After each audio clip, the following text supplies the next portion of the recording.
প্রিয় ভিউয়ার্স, আসসালামু আলাইকুম। সিপি কালার ফিশ চাঁদপুরের পক্ষ থেকে আপনাদের সবাইকে শুভেচ্ছা অভিনন্দন জানাচ্ছি। আমি মামুন ভূঁইয়া। আমার ছোটোখাটো একটা ব্যাটটার আপডেট দিচ্ছি। এখানে প্রায় এই যে ঝারিং করা আছে, এটা আমার দ্বিতীয় তলার ছাদে সেখানে করা। এছাড়াও আমার নিচে আমাদের রুমে আছে আরও। এখানে দেখতে পাচ্ছেন অত্যন্ত চমৎকার কিছু কালার এবং কোয়ালিটির মাছ এখানে জারিং করা হয়েছে। আশা করি এগুলো ভালো কিছু হবে। উপরে খাবার দিয়েছি, সেই জন্য হয়তো বা লাল লাল কোনো কিছু আপনারা দেখতে পাচ্ছেন।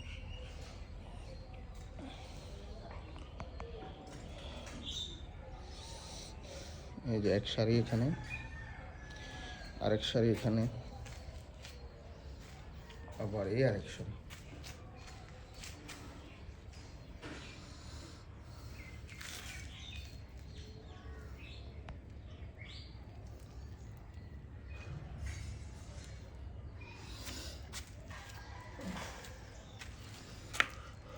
এছাড়াও আমার নিচে আমার আরেকটি জায়গাও ব্যাটটা রয়েছে, বেশ করে সেখানে রাখা হয়েছে, আবার এখানেও রাখা হয়েছে।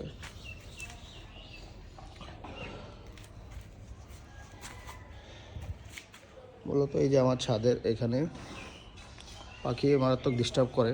প্রত্যেক দিন সকালে ফজরের পর থেকে প্রায় 7টা 8টা পর্যন্ত পাখি অনেক ঝামেলা করে।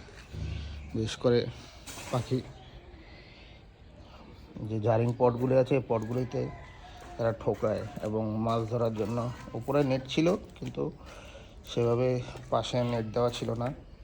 পরে এখন উপরে নেটগুলি সরিয়ে ফেললাম, পাশে নেট দিয়ে দিয়েছি। এই পরিস্থিতিতে এখন মোটামুটি সেফ। বেশ কয়েকদিন আমাদের এখানে ভালো পরিমাণ মাছ পাখি ডিস্টার্ব করছে। সাধারণত আপনারা যারা মাছ করে থাকেন তারা জানেন, আমি যতটুকু আগে জানতাম বিশেষ করে যে মাছরাঙ্গায় মাছ খেত, কিন্তু এখন দেখি মাছরাঙ্গা ছাড়াও আরও অনেক পাখি মাছ খায়। তার মধ্যে বুলবুলি পাখি রয়েছে, তার মধ্যে আপনার কি বলে দোয়েল পাখি। সবচেয়ে ডিস্টার্ব করে আমাকে এখানে দোয়েল পাখি আর মাছরাঙা। দোয়েল পাখি অনেক চালাক এবং প্রায় প্রতিনিয়ত তারা ডিস্টার্ব করে, এবং দোয়েল পাখি যে এই পরিমাণ মাছ খায় সেটা আমার আসলে আগে জানা ছিল না। এবং তারা ব্যাপক পরিমাণ মাছ খায় এবং বুলবুলি পাখিও মাছ খায়। তবে আমি কখনো পাখি ধরে মাইরা ফেলি না, তাদের এটা ধরে নিয়ে অনেক দূরে আমি রেখে দিয়ে আসি। কিন্তু প্রায় দেখি ওরাই আবার মনে হয় ফিরে আসে। তারপরও জীব তো, তাদেরও একটা বিষয় আছে, সেই জন্য আর ওইভাবে তাদেরকে মারি নাই। এখন যাক আলহামদুলিল্লাহ করতেছি, চলতেছে। আশা করি এখানে তো আছে প্রায় 600-র মতো, যার নিচে আছে আরও তার অর্ধেক হবে। এছাড়াও ব্রোড মাছ হয়েছে, এগুলি সব আমার হোম ব্রিড এবং এগুলি দেখতে পাচ্ছেন এটা মাশাআল্লাহ ভালোই কালার কোয়ালিটি আসবে।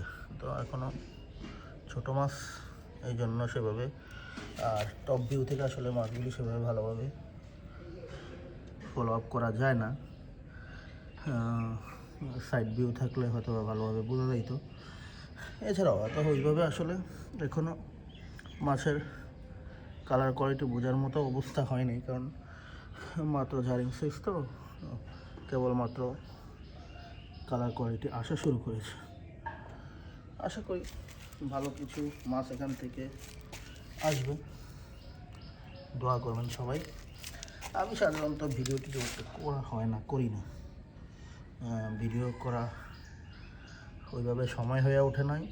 আর ভিডিও করলে মানুষ ফোন টোন দিতে থাকে, আমি আসলে ব্যস্ত থাকি। আমি অন্য একটা জব করি, তার পাশাপাশি আমার এই খামারটা আমি চালাই। সেক্ষেত্রে অনেকে বাসায় আসতে চায়, খামার দেখতে চায়, এছাড়াও মাছের জন্য ফোন দেয় যখন তখন ভিডিও দেওয়ার জন্য। এই সকল কারণে আসলে আমি ভিডিও করি না। আমি সাধারণত শুক্র শনিবারই ফ্রি থাকি, অন্য সময়গুলোতে আসলে ফ্রি থাকি না। যারা আমার কাছ থেকে মাছ নেন তারা জানেন যে আমি আসলে কখন ফ্রি থাকি। শুক্র শনিবার আমি ফ্রি থাকি, বা সরকারি ছুটির দিনগুলোতে। আর অন্য সময় একটু ব্যস্তই থাকা হয়। এইসব কারণে আসলে ভিডিও কম করি, কারণ ভিডিও করলে আবার প্রতিনিয়ত এটার জন্য ফোন আসে, আপডেট দিতে হয়, এই সকল কারণে।